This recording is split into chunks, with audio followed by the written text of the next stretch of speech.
What it comes down to is there's two types of people in the world. Those who are most afraid of terror, those who are most afraid of global warming. Now, you can put me in the terror camp. I can't worry about the earth right now.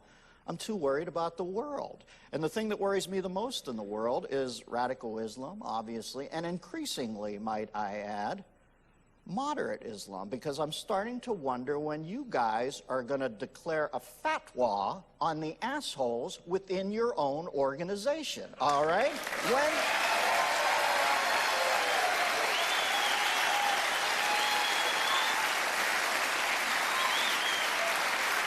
Now listen up, Pear, and everybody out there. I don't have any problem with your faith.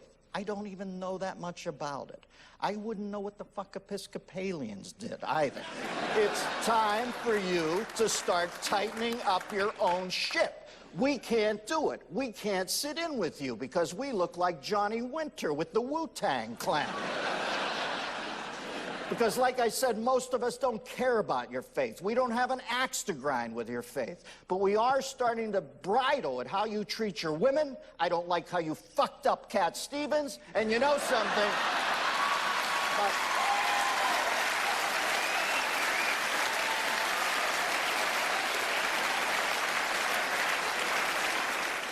Now, as far as this mosque at Ground Zero, can they build it? Of course you can. You know you can. Should you? You know you shouldn't. It's bad manners. It is bad manners for you to do that there because of the people who died there. And we don't trust the guy who fronts that movement down there, Imam Celine Dion's husband, or whatever the hell his name is.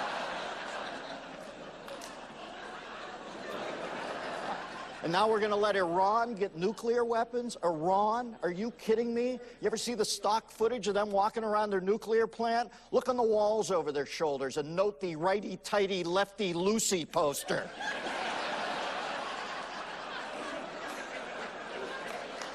Christ. You know what's going to happen here. Netanyahu, who lost his brother at Entebbe, is going to go so far, and then he's going to put the big Portobello over Iran. And guess what? Whether we like it or not, we're going to have to back his play. Now, listen, do I understand everything about the Jews? No, of course I don't. I'm not of the faith, and I sometimes wonder, why did Israel choose to set up shop in the one place in the entire fucking neighborhood that doesn't have oil 4 feet under the surface?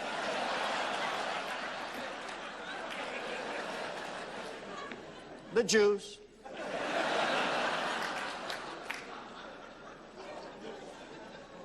But what do you think Israel's thinking when they see our president say that NASA, our space program, their main goal is Muslim outreach? You see these parades in Iraq and Iran on a daily basis, these madmen with their faces all covered, burning our flag, burning effigies. Does it look to you like space travel's a prereq for them? You see any rocket scientists in those parades? Muslims will want to go to the moon when the Jews set up Israel there.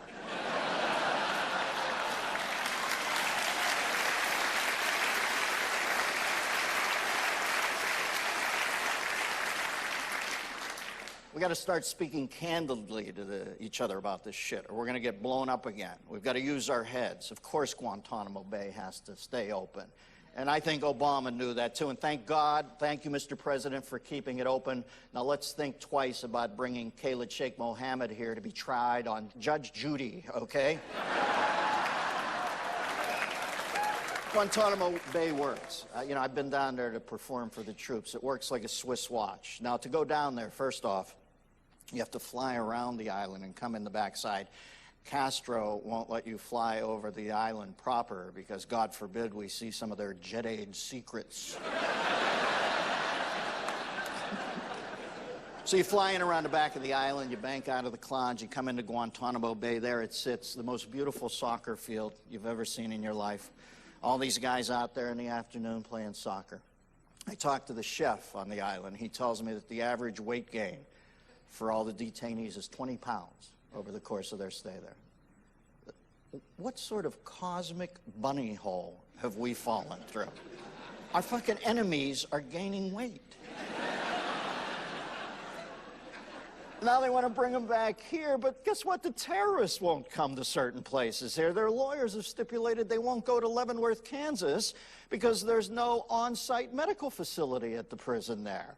Thank God somebody's thinking. The prisoners are bridling because they don't want to get there, and each year they have to all pile into the Westphalia van and head into downtown Topeka to see old Doc Johnson for their physical.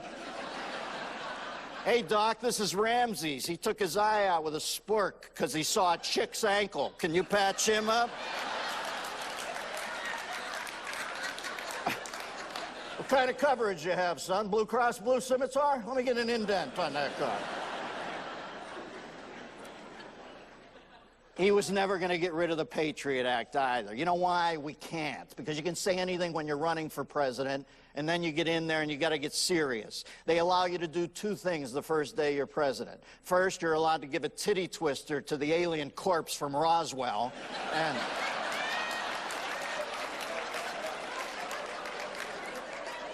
and then they open up the, hey, here's how really fucked up it is binder.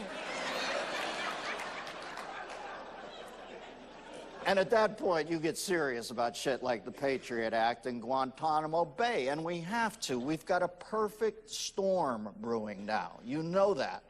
We are not at our best at this moment. We have turned into a mincing, politically correct Leviathan, and our enemies are truly primitives. I have a friend who's a realtor in Tehran at an organization called Century 4, and he...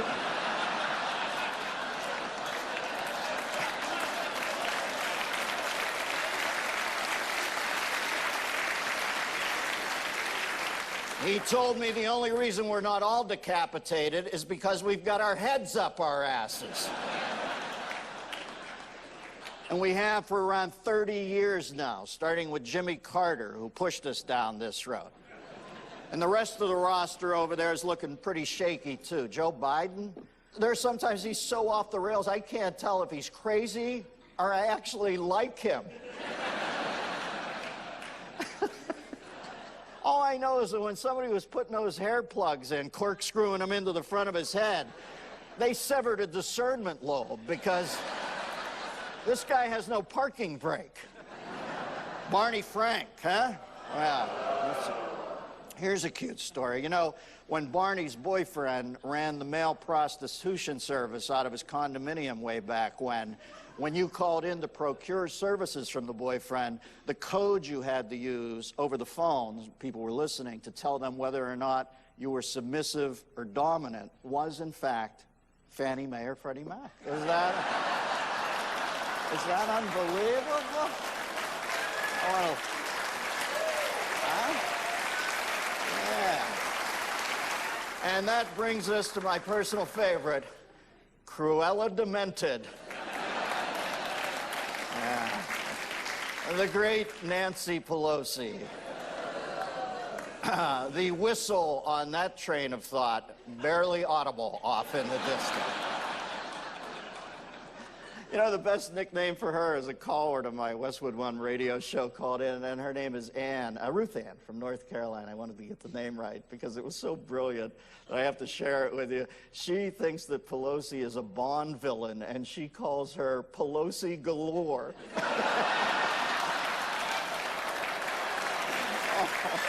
It's perfect. Oh, Ruthie, I wish I'd thought of that doll, but... What is it that bugs me about Pelosi? She always looks like she's perpetually witnessing the docking of the Hindenburg in Lake Coast.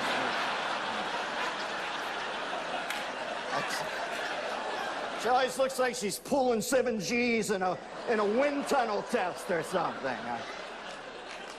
Can you believe she was actually the Speaker of the House of Representatives? It's unbelievable. Every time she opens her mouth, I shake my head so rapidly you could blend paint colors in my mouth. I'm going to miss her once a year at the State of the Union. That was my favorite night when she'd sit there over the president's shoulder. Have you ever seen anybody put that much thought into doing absolutely nothing? She would sit there alternatingly blinking like the Yul Brynner robot on a rainy day at Westworld, and then she'd go dead-eye like the shark eating Robert Shaw in Jaws. And then she'd hit the power on the twitch rate again, go back up. What is that twitch rate? It makes a hummingbird's wings look positively glacial. Did you hear her opening statement at the Obamacare summit? She sounded like Professor Irwin Corey explaining the infield fly rule in Farsi while under the influence of an amyl nitrate ampule. Nancy Pelosi is thicker than a Charlie Sheen prenup. And she is crazy, batshit crazy. I guarantee you that woman sleeps upside down.